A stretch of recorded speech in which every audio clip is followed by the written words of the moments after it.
روزہ ناقابل شکست عزم کے سہارے رکھا جاتا ہے۔ بھوک، پیاس، اذیت، گرمی، خواہش اور وقت کی طوالت جیسی مضبوط چیزیں روزہ کی حالت میں انسانی عزم کے سامنے پسپا ہو جاتی ہیں۔ انسان ان چیزوں کے سامنے ڈٹا رہتا ہے یہاں تک کہ افطار کا وقت آ جائے یا پھر انسان کا جسم اس کا ساتھ چھوڑ دے۔ یہی روزہ ہے عزم انسانی کا تعارف۔ ناقابل شکست عزم جو ہر منہ زور جذبے کو نکیل ڈال کر انسان کے قدموں میں لا ڈالتا ہے۔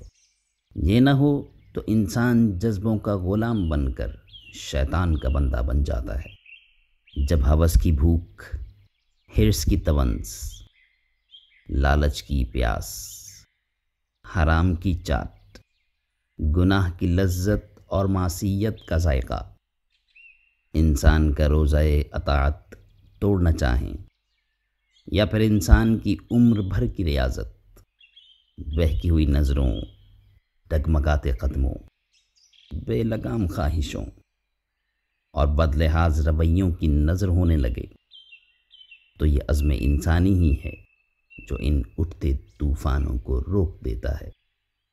شیطان خواہش کے پھندوں میں اسے الجھاتا ہے، مگر بندہ مومن پورا زور لگا کر خود کو ہر گرفت سے چھڑا لے جاتا ہے۔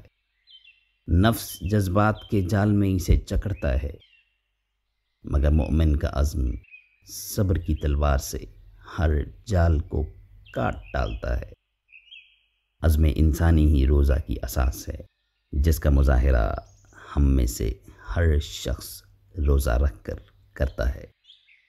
جس شخص نے اپنے روزے سے اپنے اندر یہ عزم زندگی بھر کے لیے پیدا کر لیا، اس کا روزہ لا ریب اسے جنت تک لے جائے گا۔